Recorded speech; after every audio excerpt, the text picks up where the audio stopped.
तर बीडच्या आष्टीमध्ये केमिकलच्या सहाय्याने दुधाची निर्मिती केली जाऊ शकत होती। यावेळेस ही निर्मिती केली जात होती, मात्र यावेळेस अन्न भेसळ प्रतिबंधक विभागाने धाड टाकली आणि हा संपूर्ण साठा जप्त केलाय। 600 क्विंटल दूध पावडर आणि साहित्य जप्त केलंय। पोलिसांकडून गुन्हा दाखल करून पुढील कारवाई केली जाते। बीडच्या आष्टीमध्ये केमिकलच्या सहाय्याने दुधाची निर्मिती केली जात होती। अन्न भेसळ प्रतिबंधक विभागाने धाड टाकली आणि हा संपूर्ण साठा जप्त केलाय।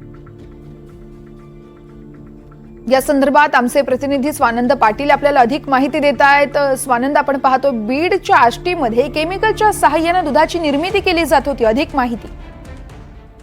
नक्कीच वर्षा, बीडच्या आष्टी तालुक्यात जिल्ह्यातील सर्वाधिक दुधाची विक्री होत असते। मात्र काल रात्रीपासूनच या ठिकाणी अन्न औषध प्रशासनाची एक कारवाई सुरू आहे मोठी। यामध्ये टाकळी आमिया येथे 600 पोते व केमिकल आणि इतर भेसळयुक्त पावडर सापडलेले आणि या ठिकाणी आता जिल्हाधिकारी पण पोहोचलेत आणि याची कारवाई सुरू आहे। वर्षा, निश्चितच स्वानंद, खूप खूप धन्यवाद आपण दिलेल्या सविस्तर माहितीसाठी।